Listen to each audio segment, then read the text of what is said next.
like post it on the Okay, portal. okay, that is okay. Thank you.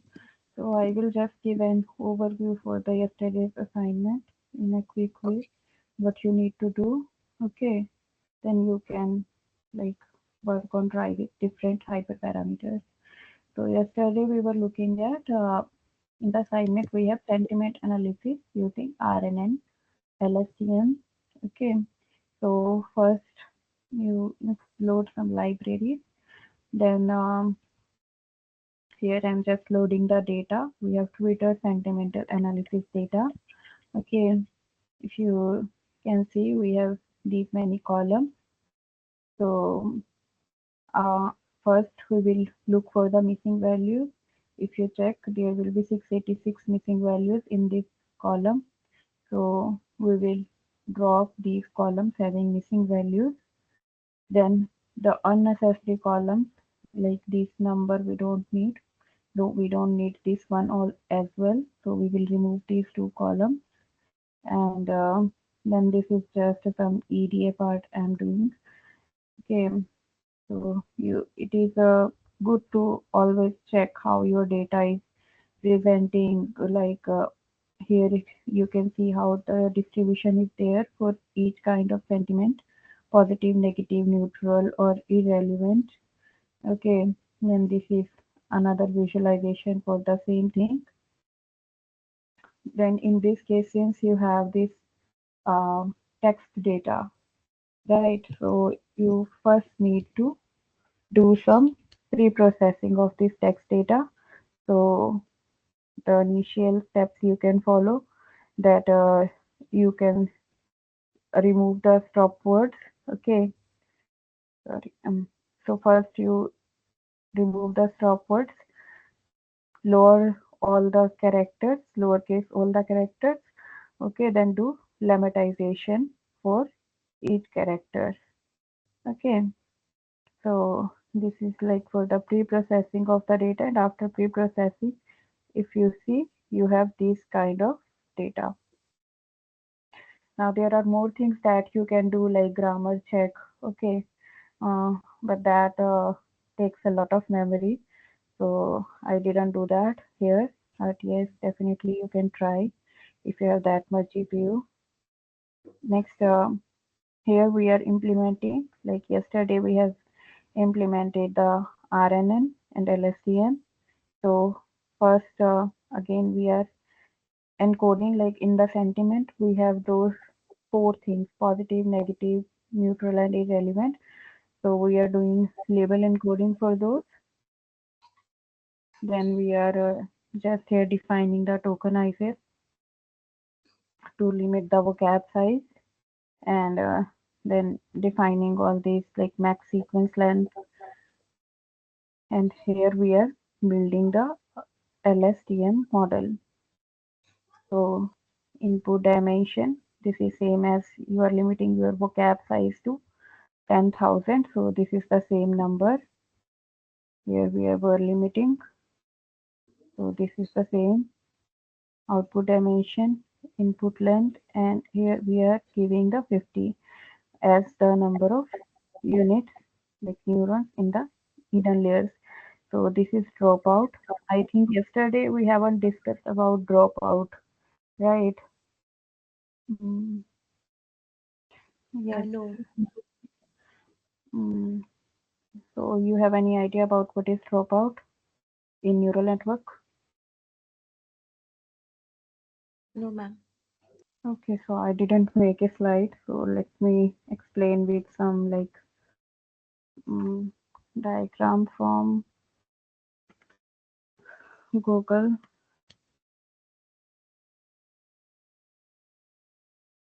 Okay, I think this one is okay.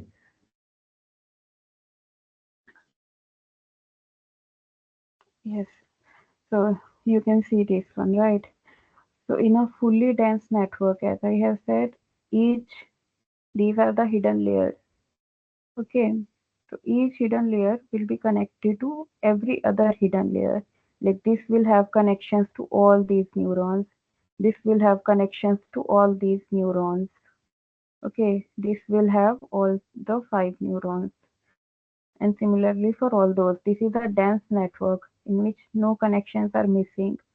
In dropout, what we do, we like if we give dropout is equal to zero point 0.2, so we say 20% of the total connections, you remove those. So the our model our model will remove it randomly. We are not saying remove these connections. It will remove randomly 20% of connections out of total, and it will be different in each epoch. Okay, so these are randomly removed. We can't explicitly just say that remove these connections. Like here you can see this connection is removed, this one is removed. Okay, so this is dropout technique. This is done to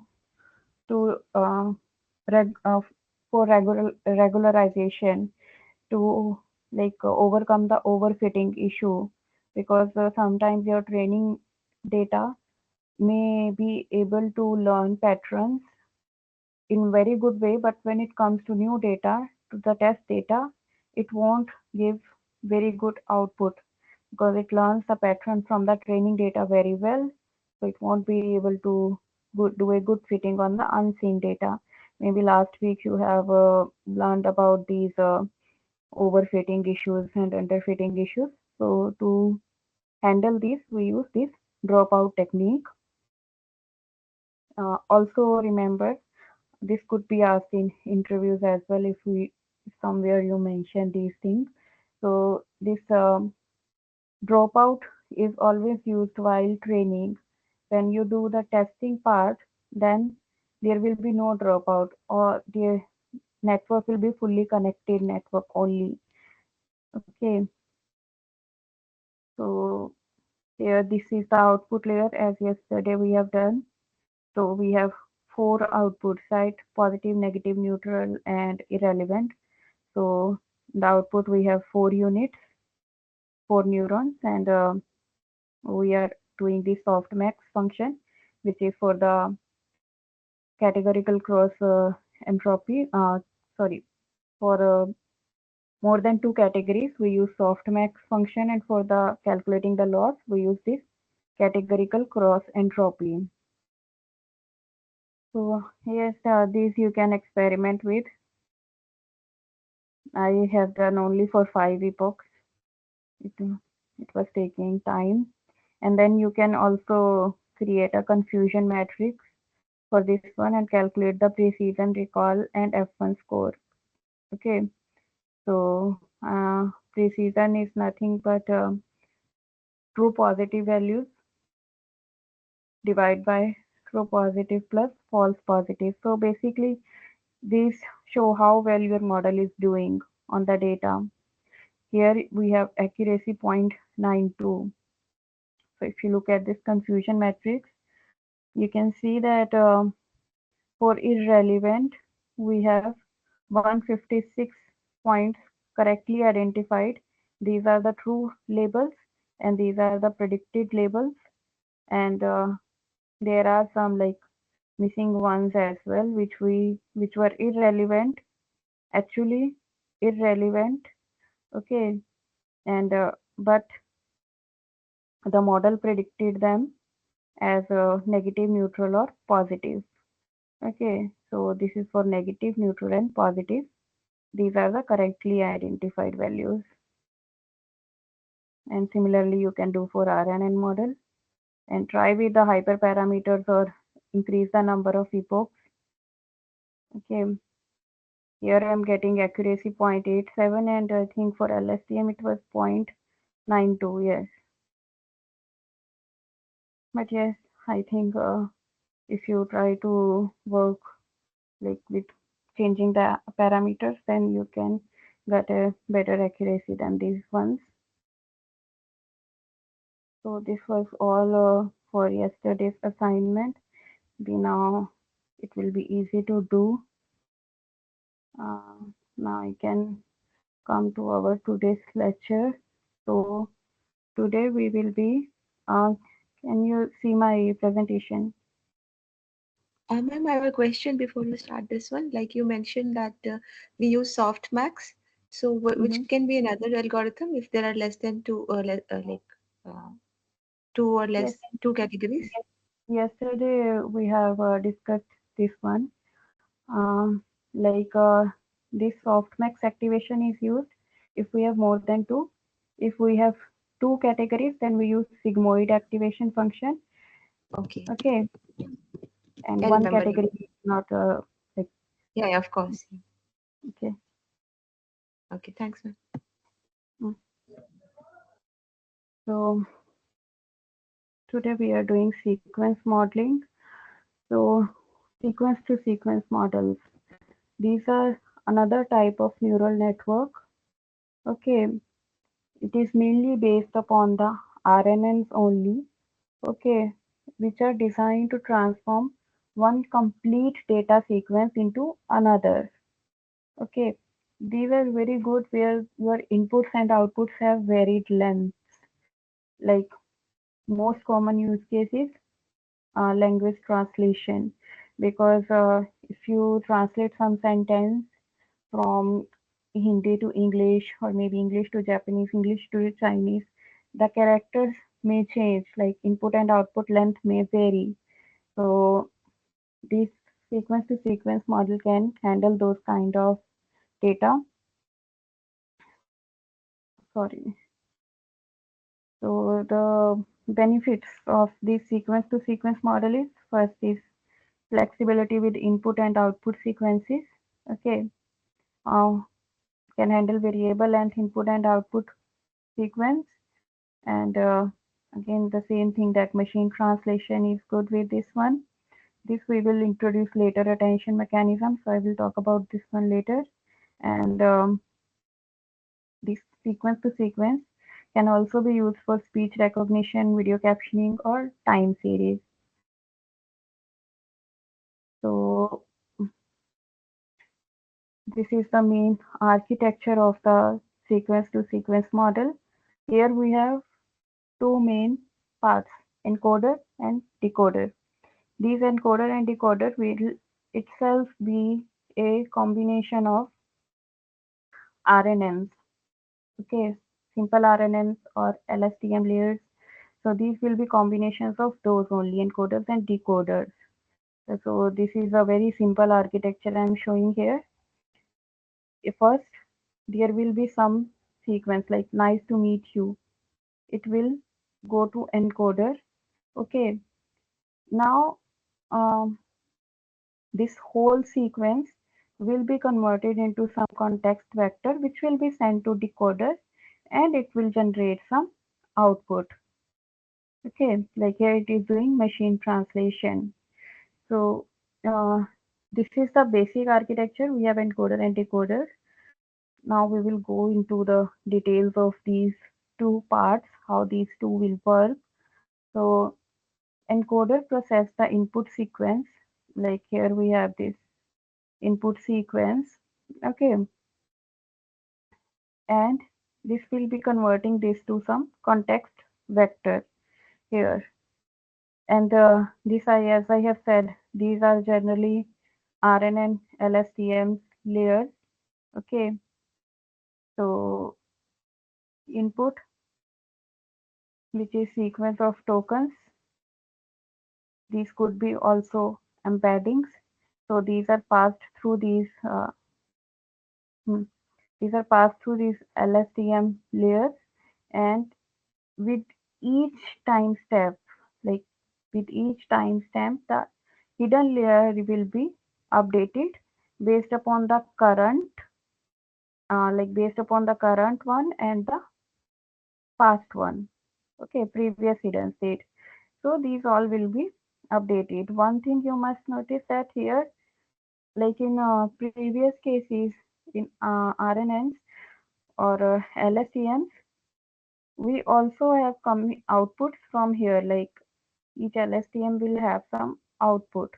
Okay, but here we don't have the separate output.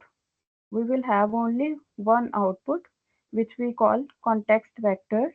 Okay, which will which will be having all the final hidden state, having all the information from the previous hidden states. Okay, so these outputs will be discarded, or you can say there will be no output from individual LSTM cell here. So these are, yeah, okay. Then next we have decoder. So yes, so we have context vector, right? So this context vector we are getting from the encoder. This will be passed through the decoder frame. So again, decoder is made up of LSTMs or RNN or GRU. We can use any of these. Okay, so this will be passed through this, and here at each step there will be some output, like whole context vector will be passed to this network, and at each timestamp we will have some output. Okay, so in this one, this uh, initial states like H naught and C naught of the decoder, they are set to the final state of the encoder. Like I have said earlier, that context vector is passed to the, from the encoder will be passed to the decoder. So it is the same thing, and we have this target sequence generated. This is the full architecture with LSTM. We have some one hot vector. We are converting it to embedding layer, then it is going to LSTM. And from LSTM, it is getting some context vector, which is passing to the decoder frame. And it is again decoding for each timestamp. We are getting some output. Like here, we are getting this output.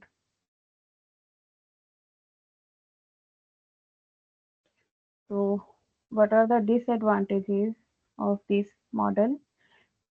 Again, it will require a lot of computational resources, as I will show in the practical example I was trying to work with. So it is taking a lot of memory. Okay, so even for like 5 epochs, it may take 30 minutes with GPU. Okay, so it will exhaust your units very soon, the GPU units in collab. So then, like these may also run into overfitting issues. Okay, and for long input sequence, like for machine translation, if you say for long sequence, like you are saying translate from like my name is Fatih, I'm from India. Okay, um, and then you have something like long sequence, then it won't be able to handle those long sequence, because here we are having only one context vector which will be passed to the decoder. So this context vector won't be able to handle large sequence. Like if we have very large sequence, then the accuracy won't be good here. This is the main shortcoming of the sequence to sequence model, that it won't be able to handle large sequences. For short sequences, it is okay. So to overcome that issue with the long sequences, we have attention mechanism. So what this will do, this will compress, like in the earlier, our whole input sequence is compressed into single context vector, right? So attention mechanism address this issue by allowing the decoder to access different part of input sequence directly. Like I say, I'm Swati. Okay, so first it will convert I am Swati to some Japanese, like Watashiwa Swati this. Okay, then I'm Indian. So again, it will translate that one to your like Japanese.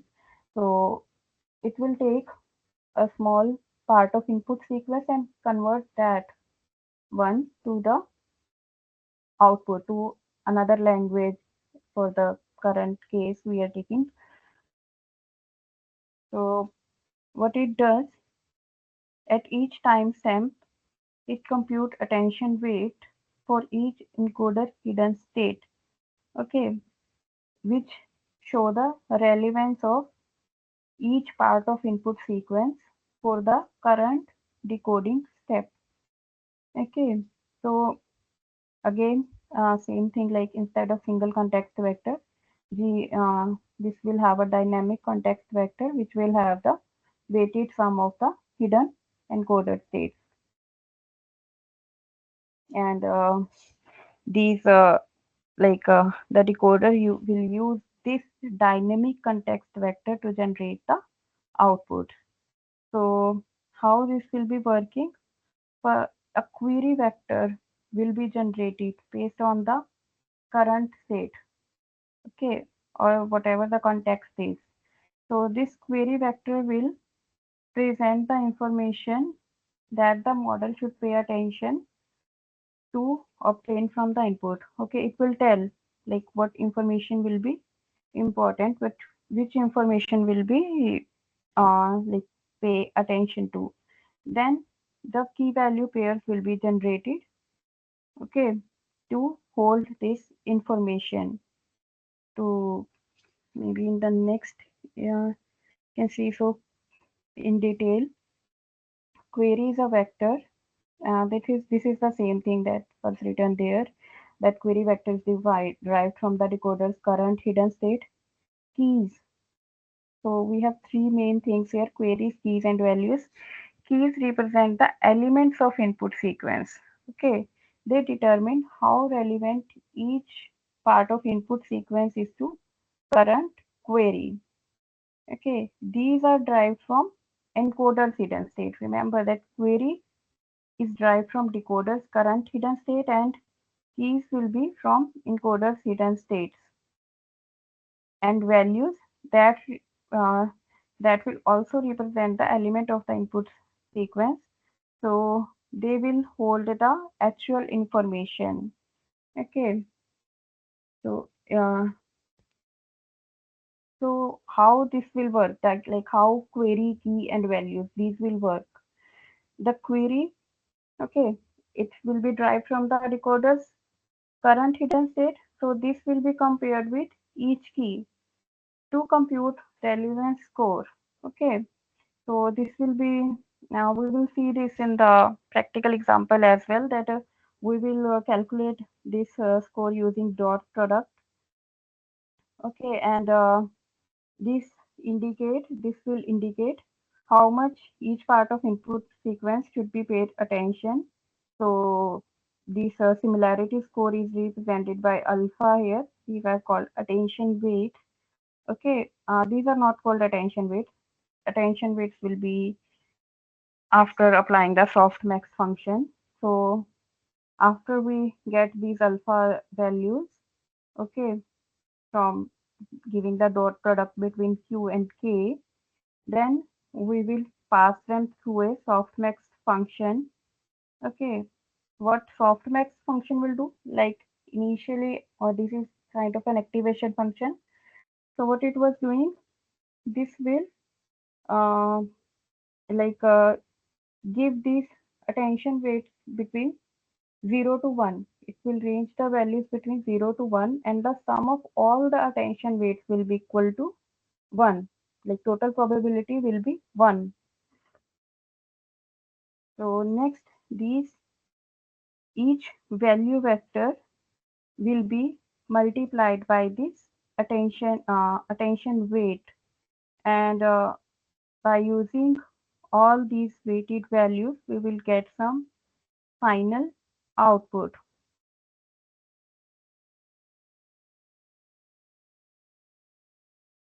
Okay, so the basic thing is, like in attention mechanism, what it is doing, it is giving some weights to the input sequence, okay, to handle long like information, long sequence information.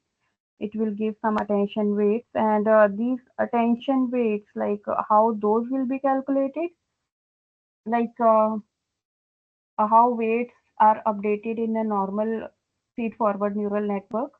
Okay, in a similar way, by calculating the loss and all those things, these attention weights will be updated. These will be keep updating.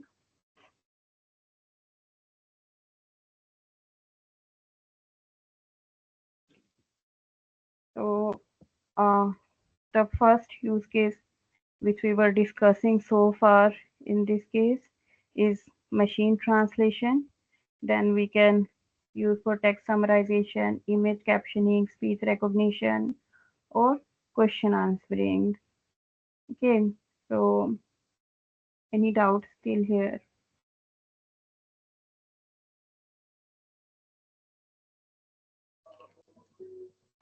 So, ma'am, this attention mechanism is also like, in any way, it's similar to this, what was that, activation function? Not activation function. Activation function is like softmax function was used just to normalize the attention weight.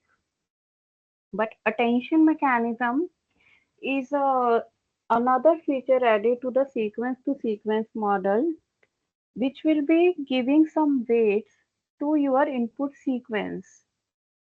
Okay, like these weights, this will be given to your input sequence, and based upon this, like um, so suppose suppose you have for an LSTM, you have like for this example. Okay, so you say, okay, at a time I'm taking only four sequence length or three sequence length. Okay, this, and this. The sequence length, I'm saying that this will create problem for long sequences. So we say, okay, we have this much sequence length, we have this much window size. So what attention mechanism will do here, first we will keep the window size to 3 or whatever you want to keep. Then this will be directly giving uh, this will be directly connecting to the like this LSTM cell in the decoder, and it will be connected via some weights like those alpha values, and those will be decided based upon your encoder inputs, like that we were multiplying the query and key, right? So that dot product will determine the relevance of the input. So in this case, like if you decide it to be 3, so it will give some input to this one multiplied by the attention weight factor. Then it will give some input to this as well with some different attention. Sorry, I need to charge my laptop. Just give me 1 minute.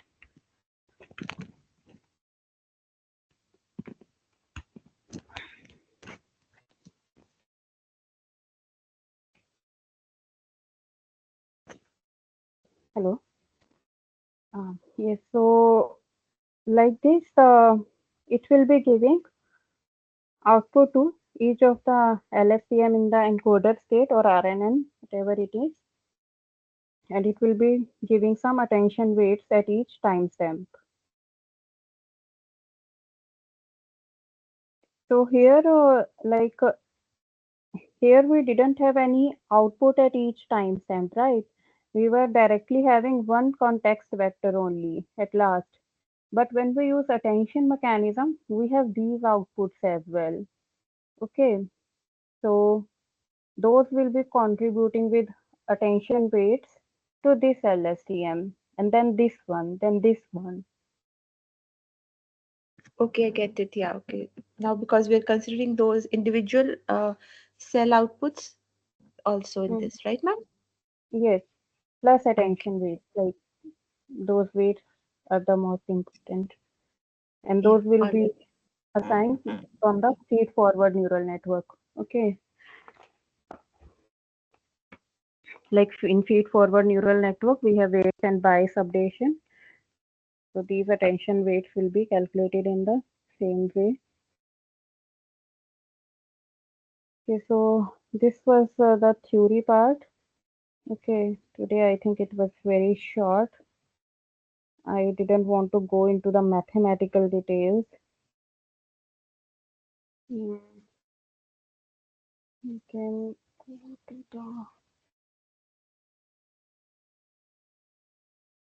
yes, this is the coding part of this one. Here we are doing translation work only. Okay, so we are working on a data set where we have to translate from English to French.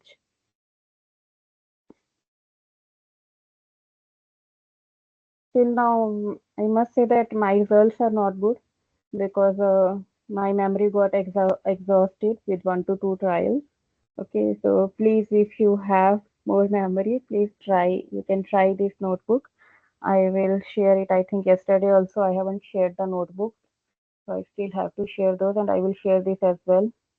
So please try with more epochs. Okay, more parameters. I couldn't do that because of memory issues. So again, I'm taking some this data set from Kaggle. Okay, uh, so this data set was like this. We have some English. Okay, then their French versions, and this is some license which will not be needed, and we will drop this one. So we were first doing same. We are loading the text, and this is like you can do this or skip this. Then we are dropping this license column, and this will be our final data set which we'll be going to use.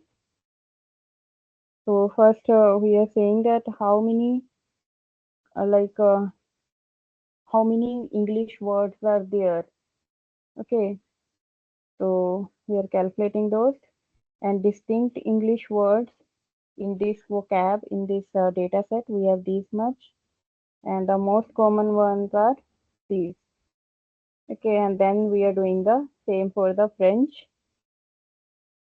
and this is just some like word cloud for English characters and for French characters. These are very useful sometimes. Okay, so for the sentiment analysis data set that you have to work upon in your assignment, you can make a word cloud there as well. You can see what kind of words are mostly repeated.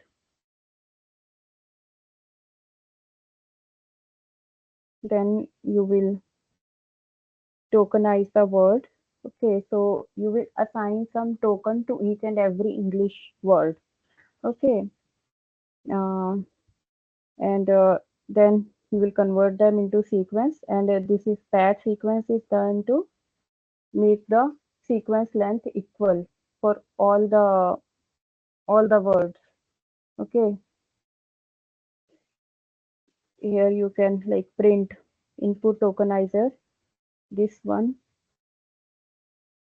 how those tokens are assigned to each English word. So you can see this.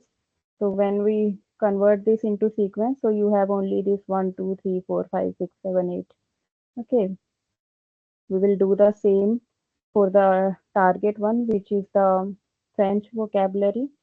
Okay, I think I can run this one. Maybe yesterday also I didn't run anything, so let me try to run this time.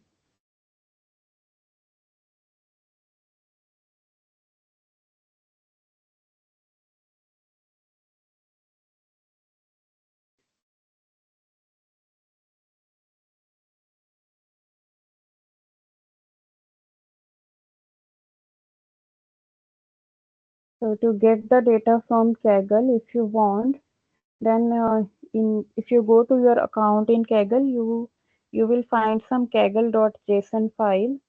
that you can upload somewhere in your drive, and that will be used to reach to Kaggle. Like using this one, you can directly connect to Kaggle and download the data.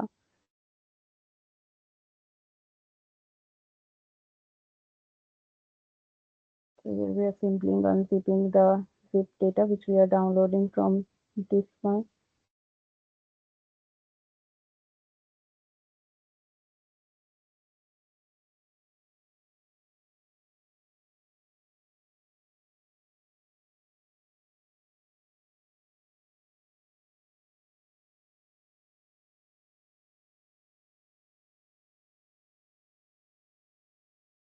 I just wanted to actually show this target one as well. Like we can see for the input tokenizer, how the tokens are assigned for the English word. So I was trying to show how the for the target tokenizer it is working. Okay.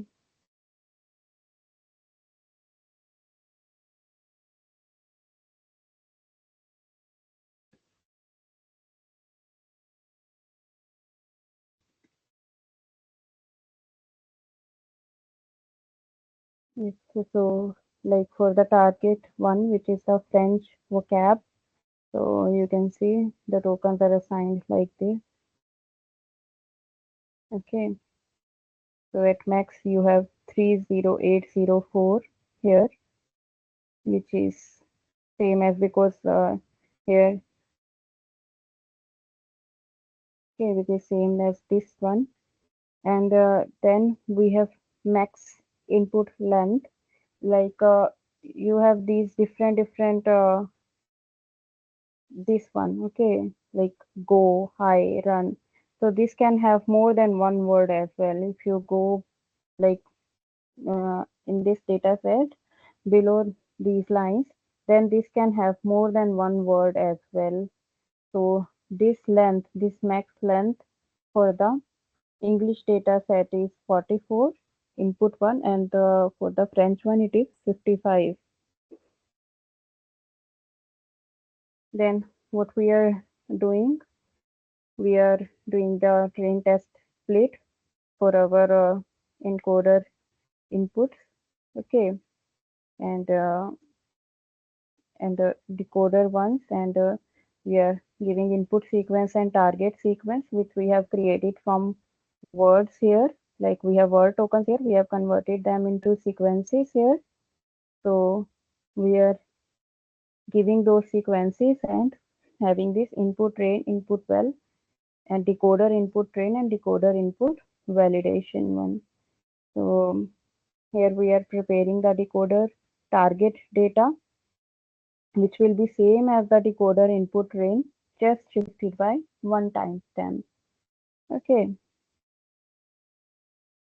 then we will define our encoder and decoder frame. Remember, this one is without attention mechanism, only using encoder and decoder, and we are using LSTM. Okay, so this is same as we have done yesterday. Like we will be using LSTM. Then here we will be giving input vocab size as we have calculated here. This is 14641. How much words are present in this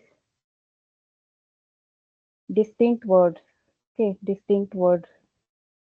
So this we are inputting here, and then we are calculating the encoder outputs. This is just we are defining the encoder frame here.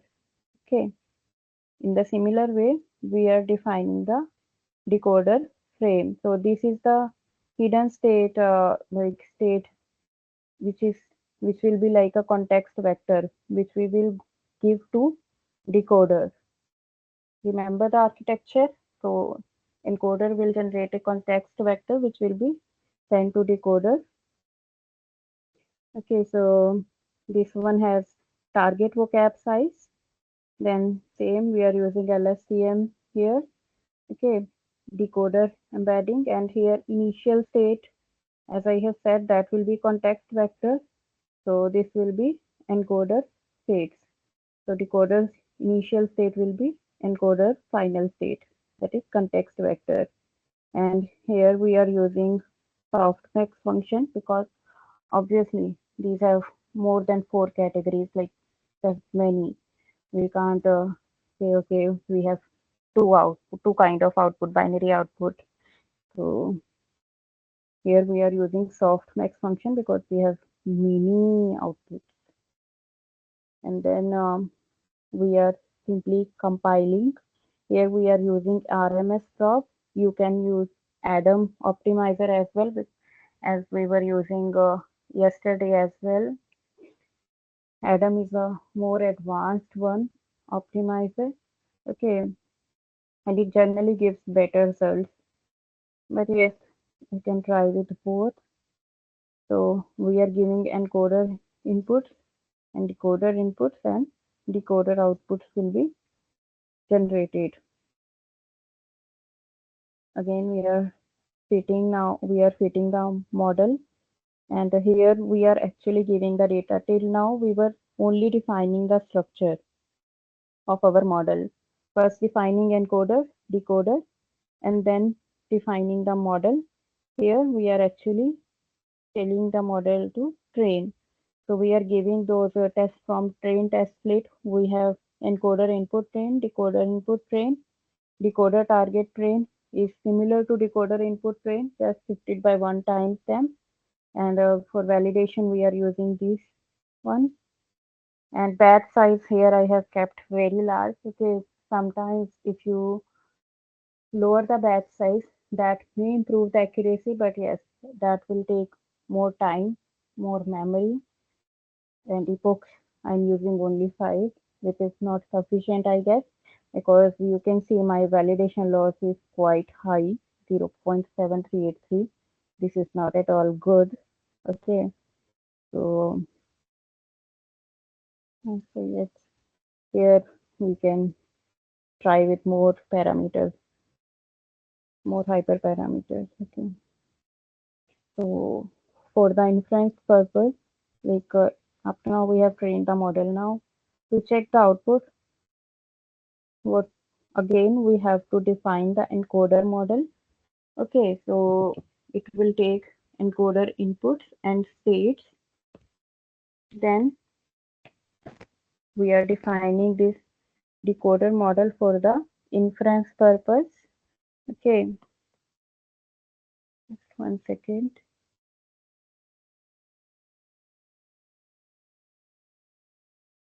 So yes, so these are the initial states for the decoder.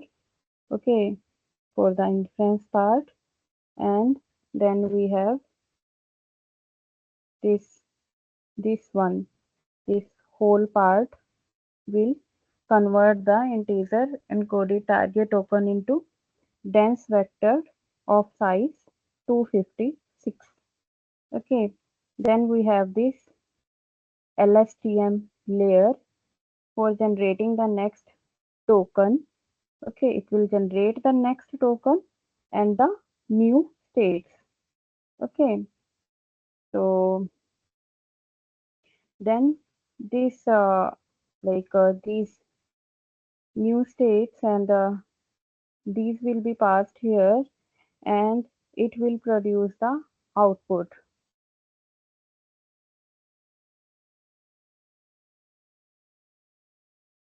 Okay, here we are just saving those models for future use because as I have told that these are very heavy models, so we must save as soon as we run those. So this is just simply saving the models and then loading the model. If you are doing this in one in one go, you may need not to save, but it is always good to save your model for future use. So here we are defining the translation function. Okay, so what it will be doing, it will be taking this I'm giving the, this is for translation from English to French. Okay, so I'm giving the input sequence high, only high. Okay, then it will use this model. Okay, here we are saying that, okay, use these models, encoder and decoder models to predict the output. So here if we see the translated sentence, what is the trans? So for hello, it is giving something, I don't know what it is, but it is not the right answer. I think the problem here is my loss was approx 0.73. So as I have said that I couldn't run it for more epochs and couldn't give more trials with this.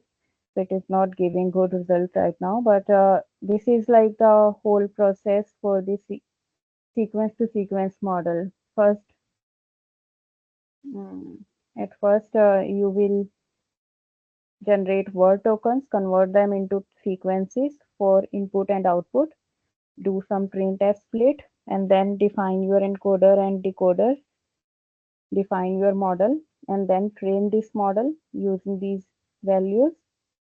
And then you have to define your inference model for decoder and encoders. Okay, and then this function is put here just to like use how these models will be used, how, how encoder model and how decoder model will be used to calculate the output. So here you can calculate the output. Yes, give more trial with the helper parameters that may improve the result.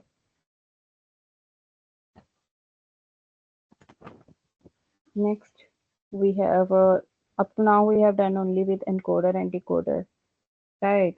So now we will introduce attention mechanism and see how the results are changing. So this part is same. Okay,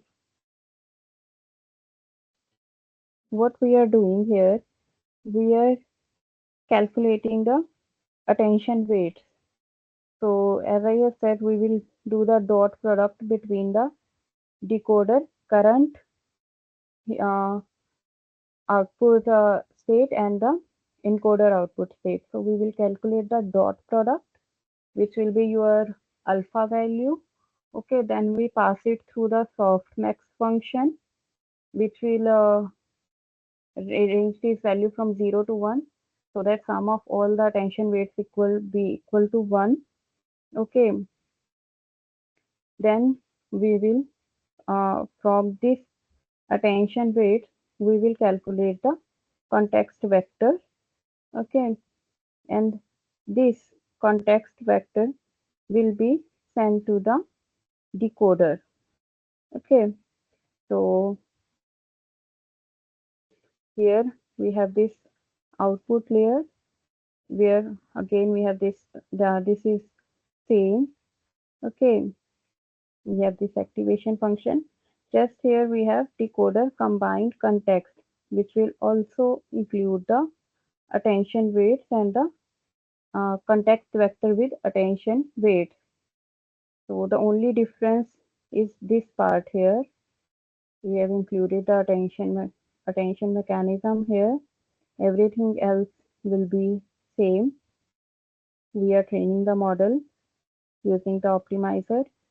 Okay, and fitting the model using the same input train, target train, and validation ones. So here we are.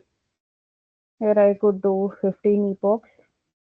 So my validation loss is still 0.67, which is still not good. Hmm. Yes, I think reducing the batch size can help here. Again, we are defining like for inference, we are defining the encoder model and then we are defining the decoder model. Again, there will be some change here. Everything else will be same. Okay.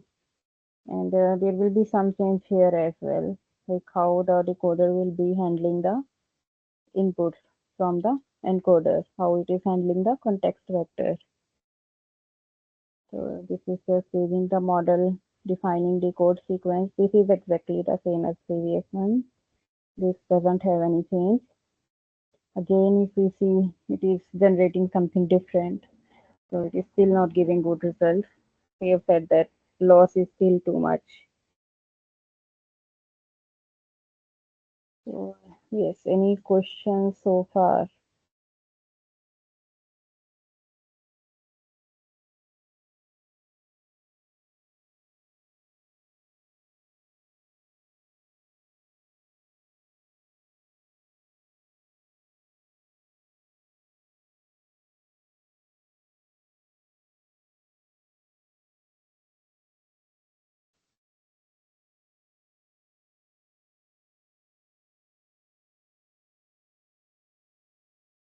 Please note that my model is not giving good results. So you have to try with different values, maybe change the batch size, reduce it.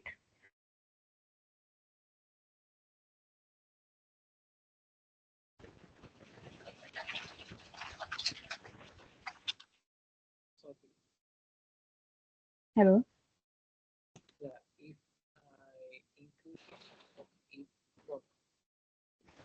sorry, I can't hear you.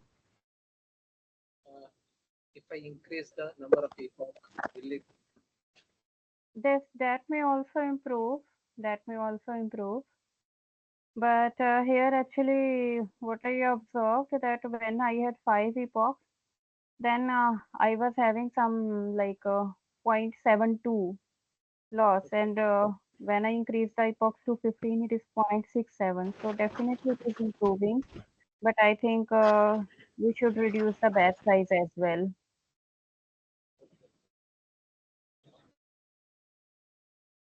But yes, it is just like trial method and it is taking a lot of memory. Like for these 15 epochs to run, it took 1 hour. And also my all like GPU memory was gone. 3 GPU from Collab.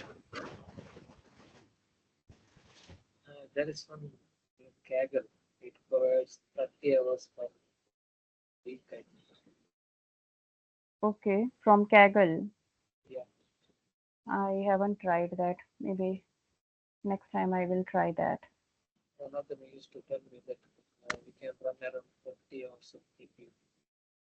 Ah, okay, that is good. So I will try that next time. Thank you.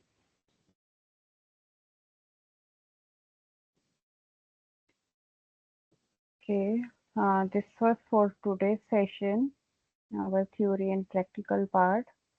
Okay, so I hope that I will give more assignment related to this sequence to sequence model. And I hope that you will complete them soon because this is just 1 hour and 1.5 hour class. So you have to learn a lot and you have to read it a lot. So I will request all of you to please start reading those concepts from the past week as well. These are complex concepts. So for me also it took a long time and still sometimes when I read those things again, I see new concepts emerging for me. Okay, so please start reading these and I will share the assignment for today.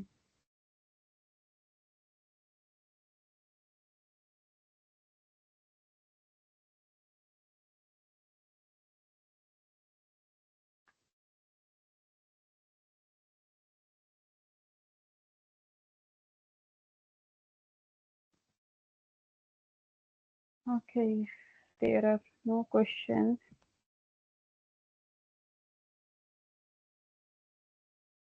then maybe we can end this session here.